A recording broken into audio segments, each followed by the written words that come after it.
The message came through on all frequencies in all languages, desperate and clear. Help us, please, they are coming. We cannot stop them for 3 days. The signal repeated across Earth's communication networks. Scientists, military leaders, and government officials gathered in emergency meetings to discuss the unprecedented alien contact. The message originated from a distant star system nearly 50 light-years away. Yet the translation arrived perfectly in every human tongue. It has to be a trick. General Clark insisted, pounding his fist on the conference table. No alien civilization should know our languages this well. Dr. Walker, head of Genol Linguistics, shook her head. The message contains embedded translation matrices. It's meant to be understood by any civilization capable of receiving it. This is a genuine distress call in orbit above of Earth. The battleship Terminus maintained its regular patrol.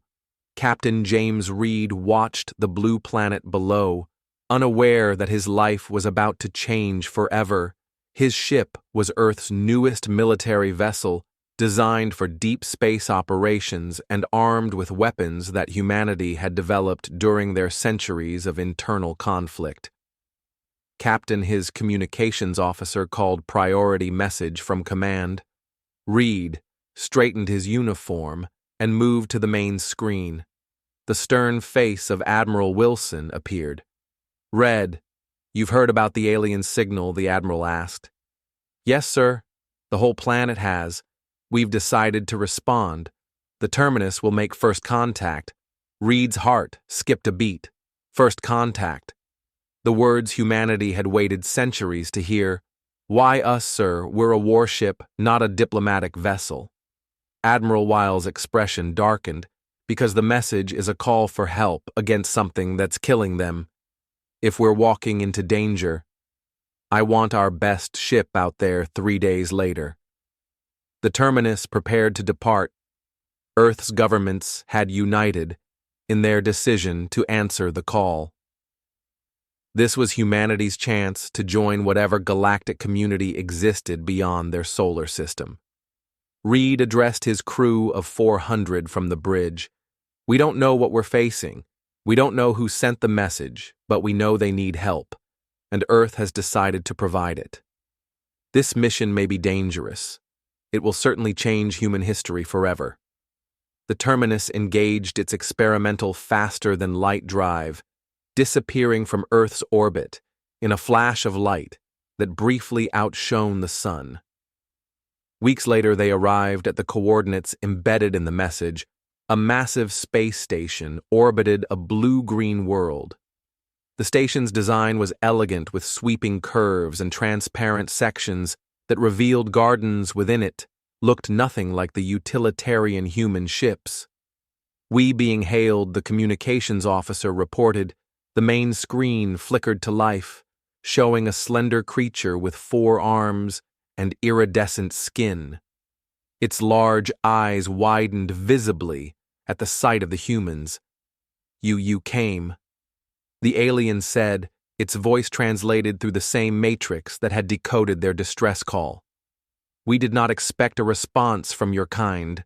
I'm Captain James Reed of the Earthship Terminus. We receive your distress call." The alien's body trembled slightly. "I am Ambassador Lythe of the Galactic Coalition. We sent our call to all corners of the galaxy, but never imagined," the alien paused, seeming to gather courage. "Never imagined that Deathworlders would answer Deathworlders."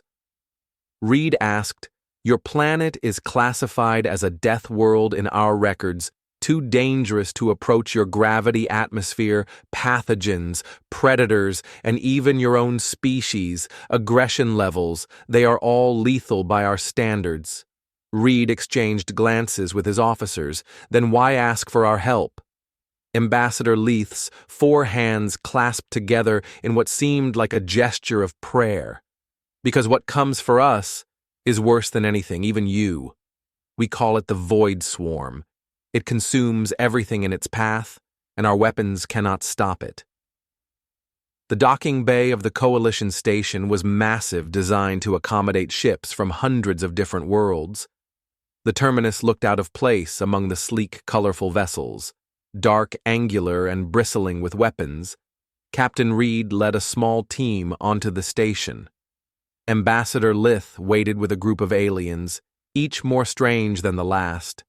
Some floated in the air, others stood on multiple legs, and one appeared to be made of living crystal. "Welcome to Harmony Station," Lith said, keeping a noticeable distance from the humans. "Please forgive our caution, your biology is concerning to us."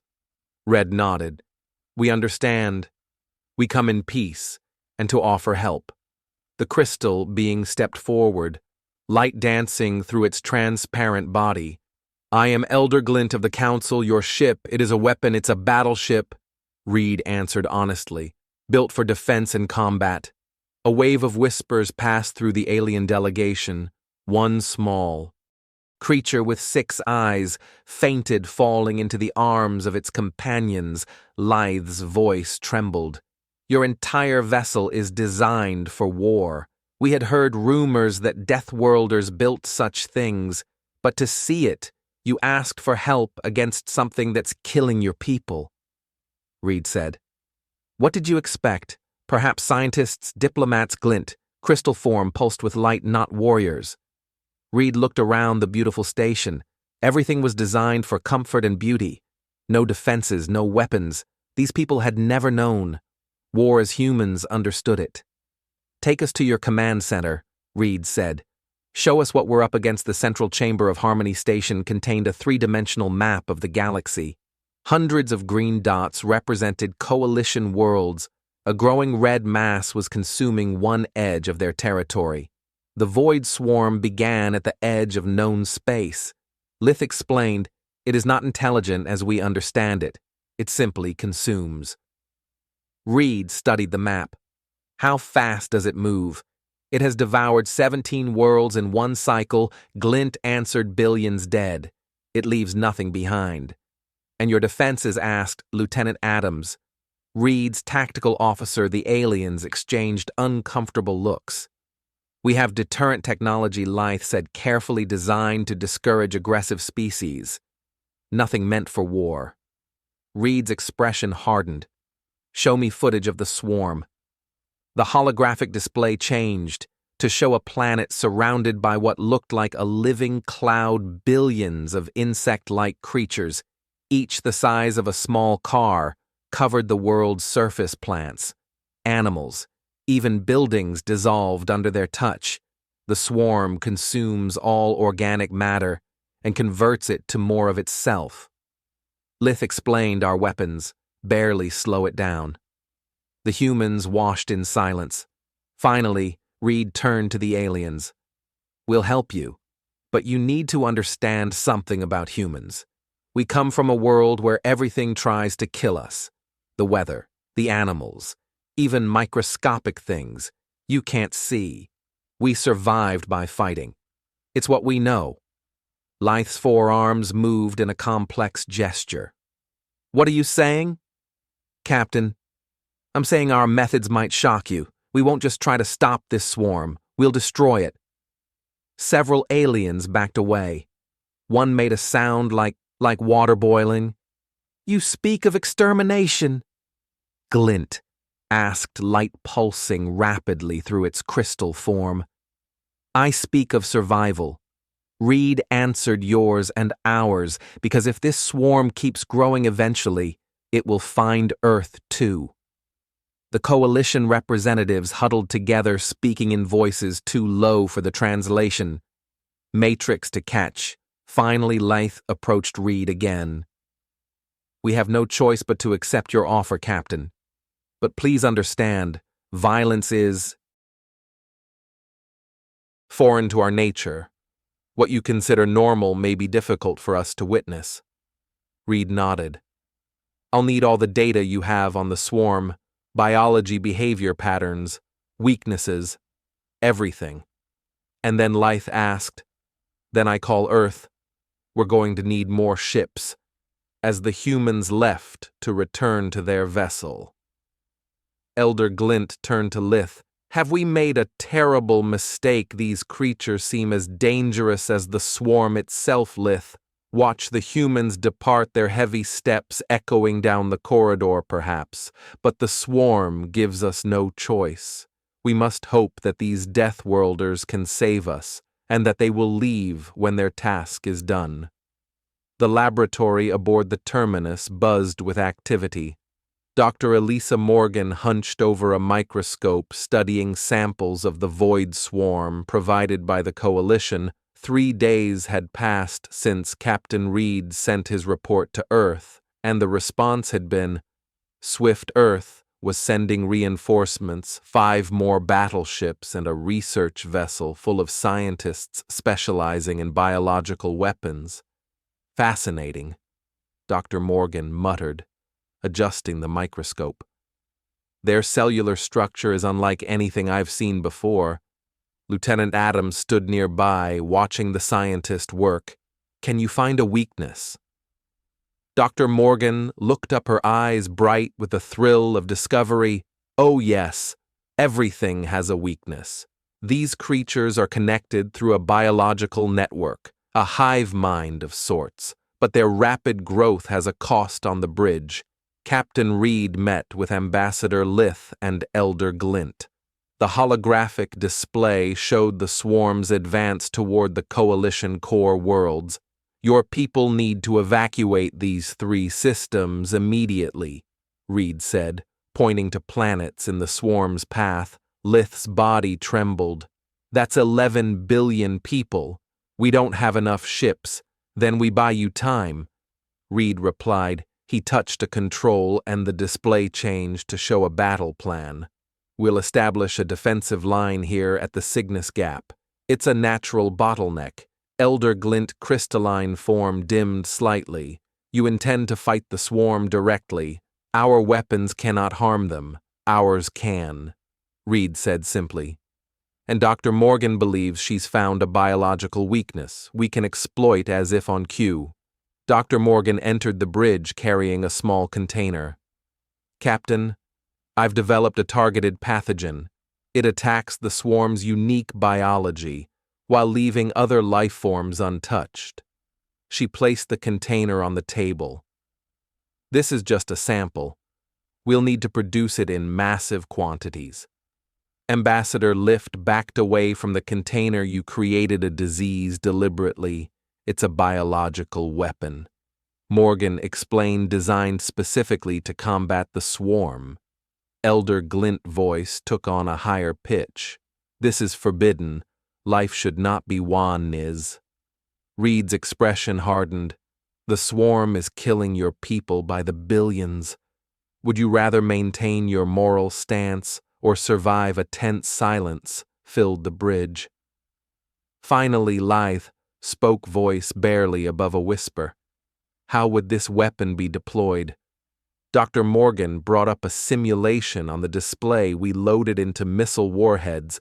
On impact, the pathogen disperses in an aerosol cloud. It infects the swarm organisms, disrupting their cellular functions and preventing them from reproducing. The infected units will die within hours. She continued. More importantly, they'll spread the pathogen to others in the hive network. You're talking about killing trillions of living creatures. Glint said creatures that are eating your worlds. Adams countered. The discussion was interrupted by a communication officer. Captain, the Earth fleet has arrived. General Harris requests to speak with you within hours. The human reinforcements had assembled at the Cygnus Gap.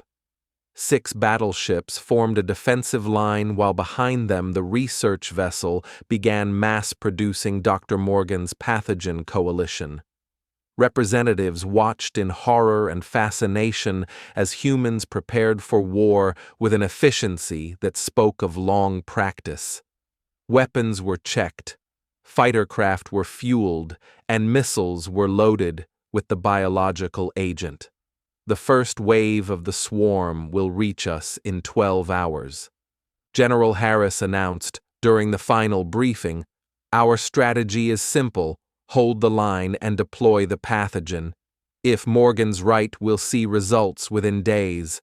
Ambassador Lith addressed the human commanders with formal gravity. The coalition has existed for 3,000 years without weapons of war today. We witness methods that challenge our deepest beliefs, but we have no choice. We thank you for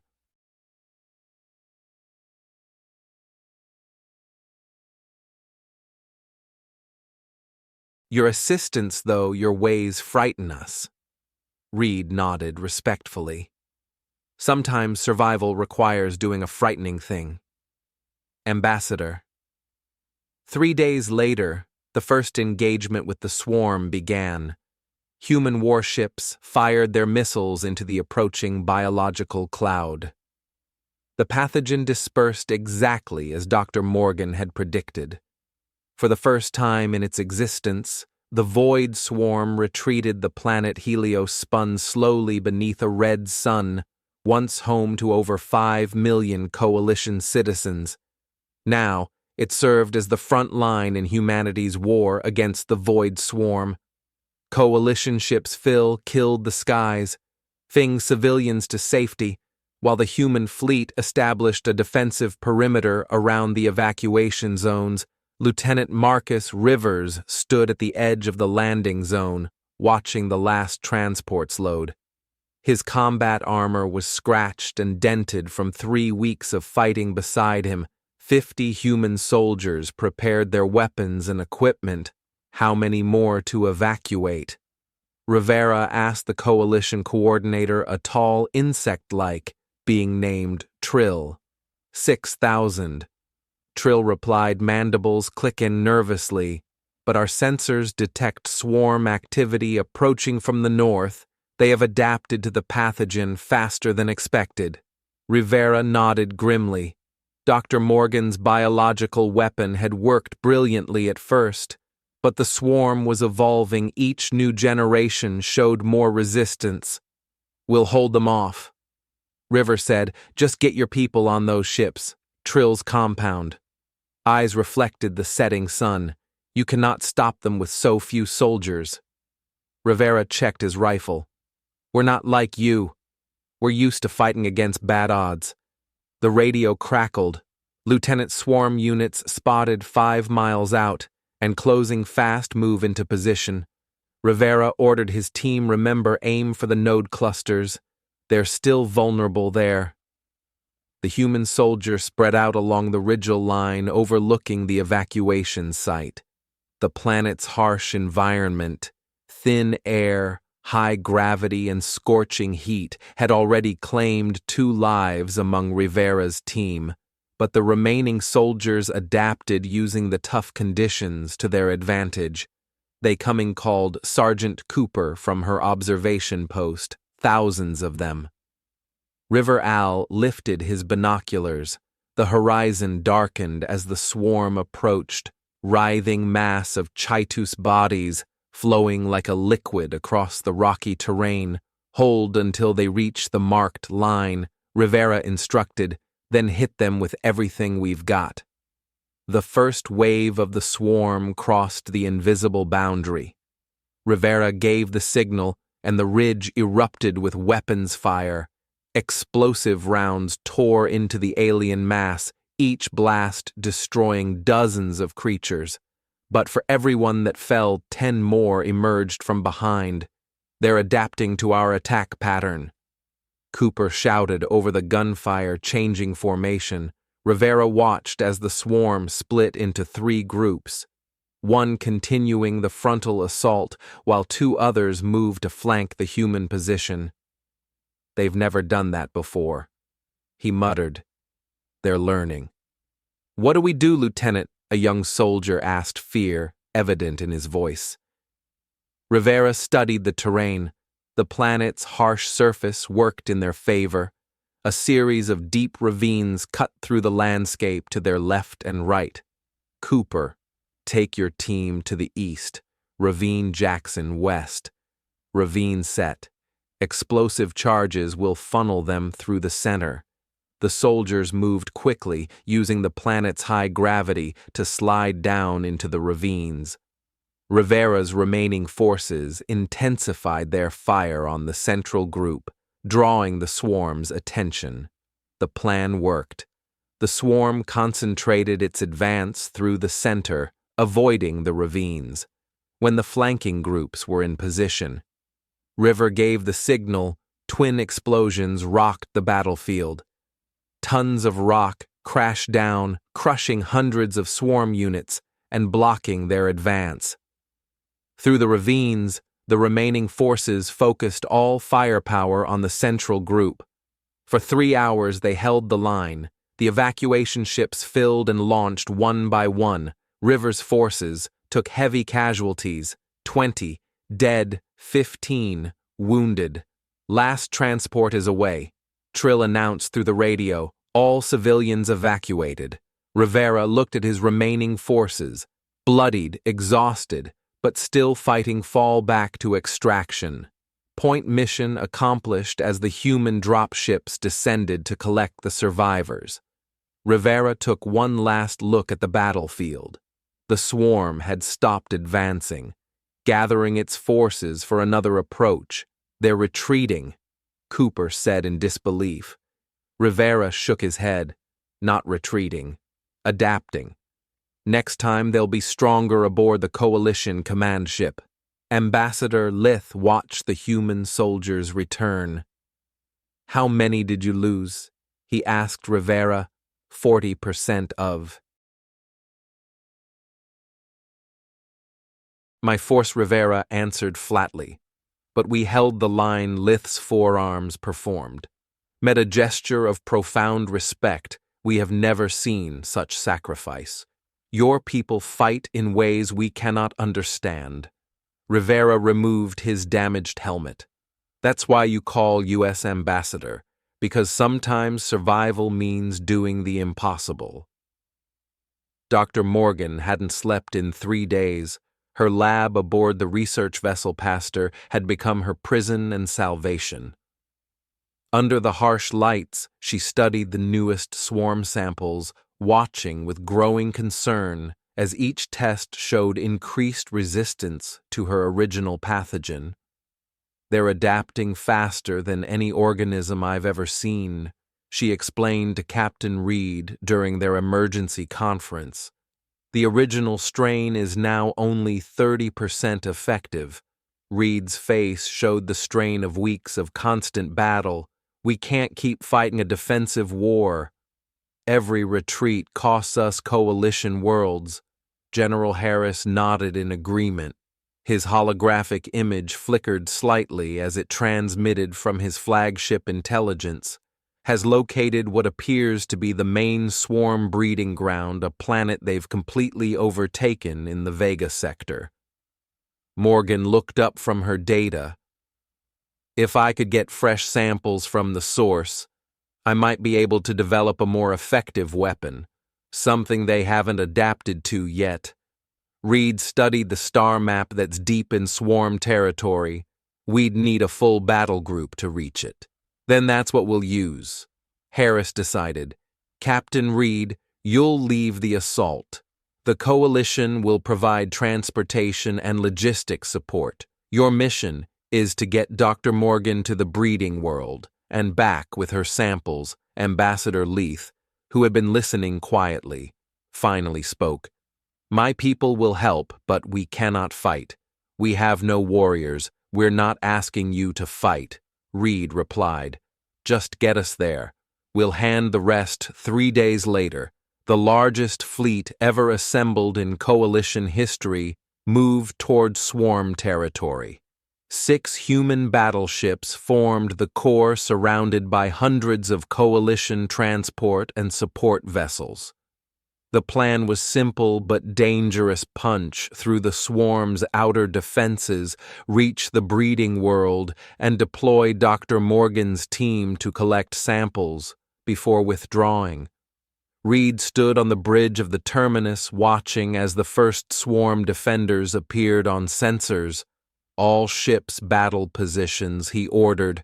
Coalition vessels fall back to safe distance. This is where we earn our keep. The human ships moved into formation. their weapon systems activating with practiced precision. The swarm responded by sending thousands of smaller units to surround the fleet. They've never coordinated like this before. Lieutenant Adams observed they're evolving tactically then. So will we. Reed responded, execute pattern, Delta, target their largest concentrations. The human ships broke formation, each taking the different attack vector. Their weapons tore into the swarm, creating temporary gaps in the living wall of creatures. Main cannon charged, the weapons officer reported target their center mass, and Fire Red ordered the terminus shuttered as its primary weapon. Discharge a brilliant of energy cut through the swarm formation, vaporizing thousands of creatures instantly. The other human ships followed suit, their combined firepower carving a path forward for 6 hours. The battle raged across space. 2 human ships were lost, their crews evacuating to coalition vessels as the swarm overwhelmed their defenses. But the strategy worked. They'd broke through to the breeding world. We're in position, Reed announced to Dr. Morgan's team. You have 1 hour on the surface. The science vessel descended through the atmosphere, protected by fighter escorts below the planet's surface, wed with swarm activity. What had once been mountains and oceans was now a single, massive organism. The swarm's hive, Dr. Morgan, worked quickly collecting samples from different regions. These are primary genesis nodes. She explained to her team the source of all swarming units. If we can target these specifically, suddenly the ground beneath them erupted swarm units, unlike any they'd seen before. Larger, more armored, emerged from the surface. We've got company, shouted one of the security team. New swarm type, get the samples to the ship, Morgan ordered, as the guards formed a protective circle around her team. The retreat became chaotic. 2 scientists fell to the swarm despite the guards' best efforts. Morgan barely made it aboard with her precious samples as the creature swarmed. The landing zone back in orbit. Reed made the most difficult decision of his career: deploy the Nova. Bombs.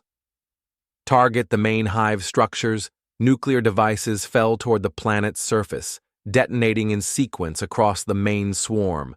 Concentrations, the explosions were visible from space, bright flashes that momentarily outshone the system's sun. Did it work? Harris asked over the comm read. Watch the sensor readings. We heard them badly, but they are already regenerating. Dr. Morgan clutched her sample case. It's enough, I can work with this, as the fleet withdrew. Reed looked back at the wounded planet for the first time. Humanity had struck a significant blow against the swarm, but the cost had been high: hundreds of human lives and 2 ear-eyeball ships. We won't get another chance like this, he told Harris privately. Whatever Morgan develops has to work. We're running out of time and resources. The Situation Room aboard the Coalition flagship. Silent Dawn had never been so crowded. Representatives from 17 species gathered around the central display, watching as the red mass representing the swarm pushed relentlessly toward their core worlds. Dr. Morgan's enhanced pathogen bought us 3 weeks. Captain Reed explained, his voice hollow with exhaustion, but the swarm has adapted again. Their newest generation shows complete immunity.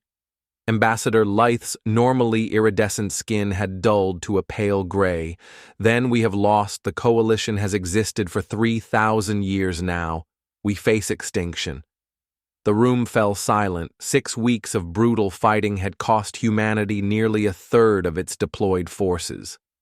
The coalition had lost 11 worlds to the swarm, with billions dead or displaced. Each victory had been temporary, each defeat permanent. Not yet, Dr. Morgan said, stepping forward. Her loud coat was stained and wrinkled from days without rest. I've been studying the swarm's energy patterns. They're drawn to thermal radiation. It's how they find habitable worlds to consume. Reed looked up. We knew that already. Yes, but I've been thinking on a different scale. Morgan activated the display showing a massive gas giant at the edge of Coalition space. This is Hyperion, a gas giant composed primarily of hydrogen and helium. The perfect fusion materials, elder glint, crystal form pulsed with confusion. What are you suggesting? Morgan took a deep breath. We convert Hyperion into a makeshift nova, a controlled fusion reaction that would release an enormous thermal pulse, the Coalition representatives murmured in shock. You want to destroy an entire planet, Lith? Asked voice, trembling. Not destroy, ignite. Morgan corrected. The thermal pulse would act as bait, drawing the entire swarm to Hyperion. When enough of them gather, we detonate the planetary core. Reed finished, understanding dawning on his face, creating a star-level event that would wire them out. The energy release would be equivalent to a small supernova. Morgan confirmed nothing within half a light year would survive. The Coalition Council erupted in protest. Elder Glint voice rose above the others. This is unthinkable. Hyperion's moons have research outposts. 3 nearby systems would be devastated by the radiation. We cannot commit such an act of destruction. Reed stepped forward, his patience worn thin by weeks of battle. The swarm will reach your home worlds in 15 days. How many more billions will die while you cling to principles that the enemy doesn't share? General Harris, joining via hologram, nodded in agreement. Every conventional option has failed. The swarm adapts to everything we throw at it. This may be our only chance to end this. Ambassador Lith moved to the center of the room, silencing the arguments with a gesture. I have watched humans fight and die for people. They never knew. Their methods disturb us, but their sacrifice is real. He turned to Elder Glint. We must consider Dr. Morgan's plan for 6 hours. The debate raged. Coalition scientists analyzed Morgan's proposal, searching for alternatives. None were found. Dr. Morgan supervised from the terminus, checking calculations that would determine whether their desperate gamble succeeded or failed. The hard part will be timing, she explained to Reed. Someone needs to activate the catalyst manually. After confirming the swarm is gathered, the radiation will make remote detonation impossible. Reed studied the mission parameters. A suicide mission, whoever triggered the catalyst would have minutes at most to escape the initial blast wave. I'll lead the trigger team, he said simply. Morgan looked up, startled. Captain, the chances of survival are irrelevant. Reed finished. This is our one shot. I won't ask anyone else to do it. As the preparations continued, the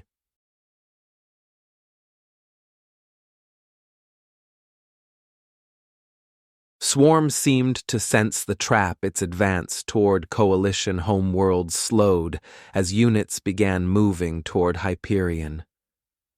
It's working, Morgan whispered. Watching the sensor readings, they're responding to the thermal bait. Reed gathered his volunteer crew, 15 men and women who understood they might not return as they boarded the small, fast ship that would take them to Hyperion Ambassador Lithopo. Your willingness to sacrifice yourselves, the aliens struggled for words. We have no concept for this in our language. Reed smiled slightly. We call it courage, Ambassador. It's what Deathworlders do. The small stealth vessel Firebreak approached Hyperion's swirling surface through the viewports. Captain Reed and his 14 volunteers watched as the massive gas giant loomed before them. Its atmosphere churned with violent storms larger than Earth itself, but it wasn't the planet that held their attention. The space around Hyperion swarmed with the enemy. Billions of swarm units had gathered, drawn by the thermal bait Dr. Morgan had designed. The plan was working perfectly. "Final approach," Lieutenant Adams announced from the pilot seat. Her hands moved steadily across the controls, despite the knowledge that this might be her last mission. "We'll reach insertion point in 5 minutes. Reed addressed his team once we're in position.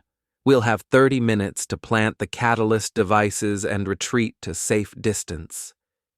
He paused, meeting each person's eyes. "If we're successful, the galaxy lives. If we fail, the swarm continues until nothing remains." No one needed to mention the slim chances of their own survival.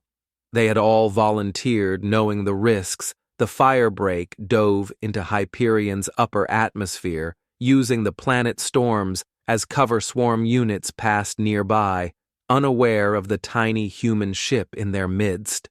At precisely the calculated depth, the team deployed the primary catalyst, a device that would trigger a chain reaction in the planet's hydrogen core. "Primary catalyst deployed," reported the engineer, initializing warm-up sequence. Reed checked the timer. 25 minutes to get clear. Let's move. As they turned to leave, disaster struck. A rogue storm front slammed into the firebreak, damaging the main engine. The ship lurched sideways, alarms blurring throughout the cabin. "Engine 2 is down," Adams called out. "We're losing altitude." Reed moved to the engineering station. "Can we reach escape velocity on the remaining engine?" The engineer's face told him everything. "Not with all of us aboard." Sir Silence fell over the bridge. The mission parameters had just changed from dangerous to lethal. Reed made his decision, instantly reduce KRE to minimum 5.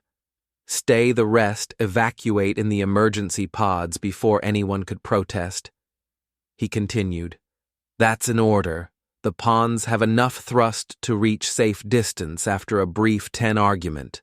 9 crew members entered the escape pods. Reed remained with Adams, the engineer, and 2 others. Their task now was simple.